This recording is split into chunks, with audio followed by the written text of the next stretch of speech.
Welcome back to my YouTube channel, Coins World. Today, we are going deep into the history of one of the most fascinating coins in Philippine numismatics, the 10 Sentimo coin of 1968. At first glance, this coin may look small and ordinary, but behind its design, its metal, and its time of release lies an incredible story about the Philippines' economic, political, and cultural journey during the late 1960s.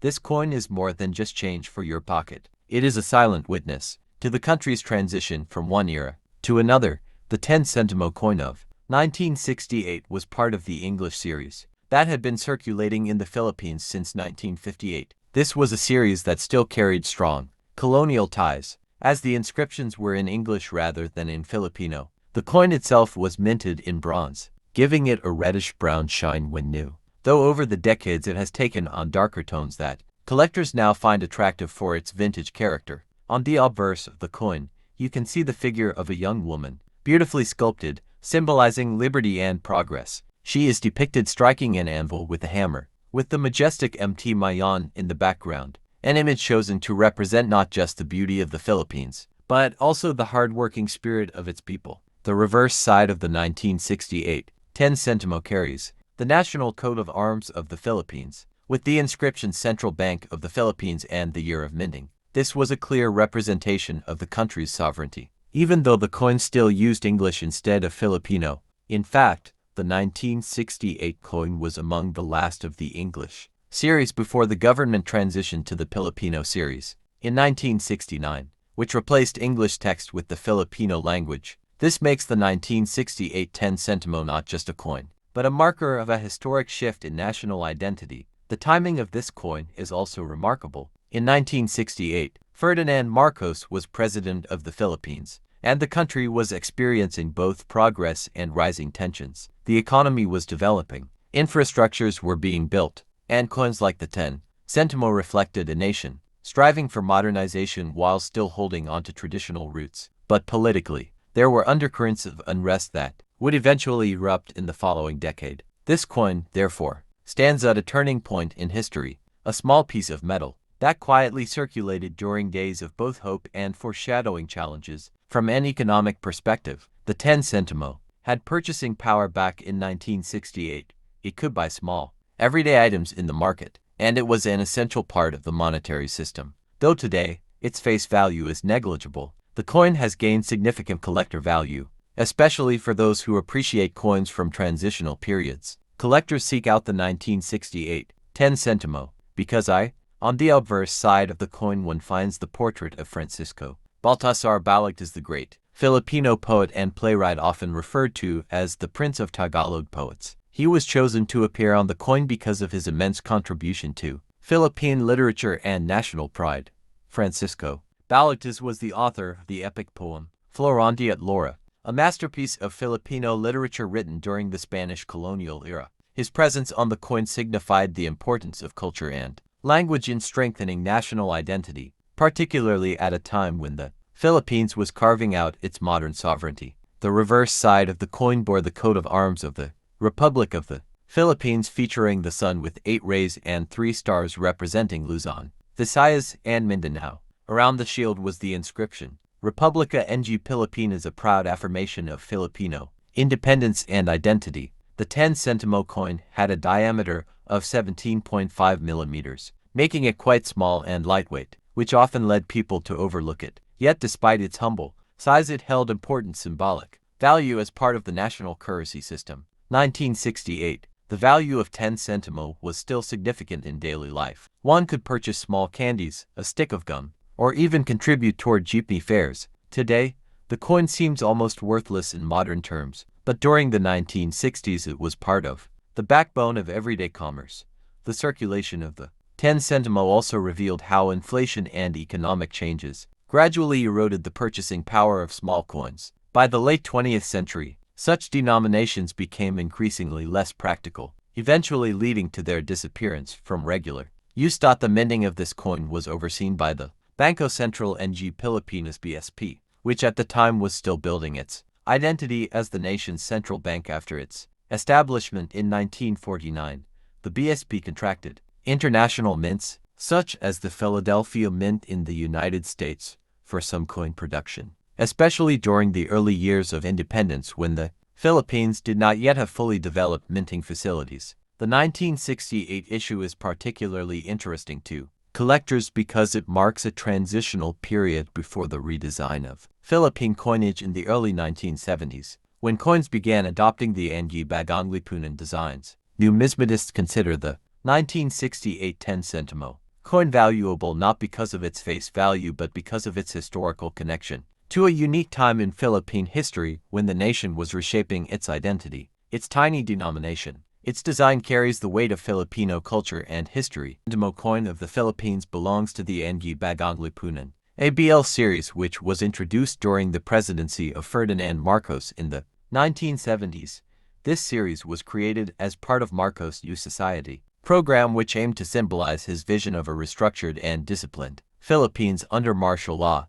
The coins bore the inscription, Bagong Lipunan, the New Society, to emphasize this political ideology. The 25 Sentimo denomination had already been part of the Philippine monetary system since the American colonial period, when it was issued in silver and was equivalent to 1/4 of a peso. However, by 1980, the coin had lost its silver content and was made of copper-nickel, due to rising silver prices worldwide and the need for affordable circulation coinage. On the obverse front of the 1980 coin, the design featured the bust of Juan Luna, a famous Filipino painter, sculptor, and political activist of the late 19th century. Luna was celebrated for his masterpiece Spoliarium, which won international recognition in Madrid in 1884. By honoring him, the coin not only reflected national pride in Filipino artistry but also tied into the theme of cultural heritage that the Marcos administration wanted to promote. Around Luna's portrait were the words. The reverse back of the coin, the design included the denomination 25 Sentimo, the Philippine coat of arms, and the political slogan Bagong Lipuna, and the coat of arms symbolized sovereignty and national pride, while the slogan reinforced the Marcos era propaganda of national renewal. The 1980 25 Sentimo coin was relatively small in size compared to earlier Philippine coins, aligning with international trends of producing lightweight and inexpensive coins. During the late 20th century, as inflation gradually decreased the purchasing power of small denominations, these coins became more symbolic and practical for everyday, small transactions such as fairs, market goods, and basic necessities. In circulation, the coin was widely used during the 1980s when the Philippine economy was experiencing both modernization and challenges under martial law. However, by the 1990s, the value of 25 Sentimo had significantly declined due to inflation, and such coins were less frequently used in urban areas. The historical value of the 1980-5 Sentimo coin today lies more in its cultural and political symbolism than its face value. Collectors often seek it as part of a complete ABL series set. While it is not a rare coin in general circulation, coins in uncirculated or proof condition can fetch higher prices among numismatists, especially those with clear mint luster and minimal wear. The 1980 issue also represents a period in Philippine coinage where national heroes and cultural icons were consistently featured, building a sense of identity through money. The choice of Juan Luna on the 25 Sentimo reflected the government's attempt to highlight Filipino genius and patriotism during a time of political. Of 1990 belongs to the Flora and Fauna series, which was officially introduced in 1983 by the Bangko Sentral ng Pilipinas, BSP. This series marked a significant shift in Philippine coinage design, moving away from the old Filipino series of the 1970s and early 1980s and ushering in a new look that combined Philippine national heroes with elements of the country's rich natural heritage.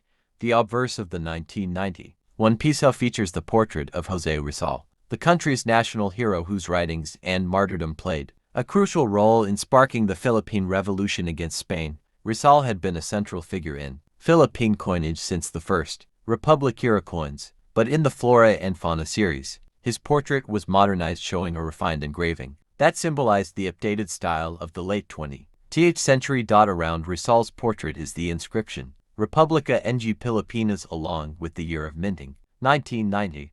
This placement emphasizes national identity and pride while keeping the focus on Rizal's enduring legacy. On the reverse side of the coin, the Philippine Tamaraw Bubulus mindorensis is depicted. The tamaraw is a critically endangered dwarf buffalo species endemic to Mindoro Island. The decision to feature this animal was deeply symbolic. At the time, the Philippines was highlighting its biodiversity and raising awareness about conservation, and the tamaraw stood as a powerful representation of the country's unique and threatened wildlife. Along with the animal, the reverse carries the denomination 1 piso in bold lettering, making the coin easily recognizable. The coin was struck in copper-nickel, a durable alloy widely used in circulation.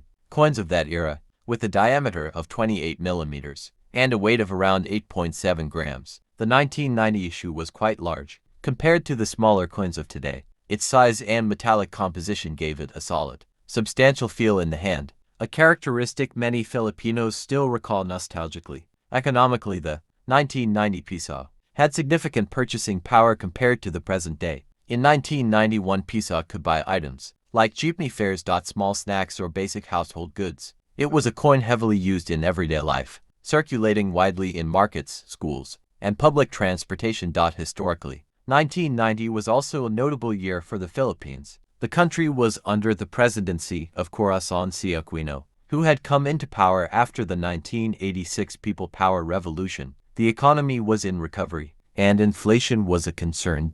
But coins like the 1 piso remained vital in daily transactions. The BSP was in the process of modernizing its currency system, and coins, like the 1990 piso, reflected both national pride and practical use. Collectors today see the 19901 piso as a nostalgic piece of Philippine history. While it is not extremely rare in circulated condition, uncirculated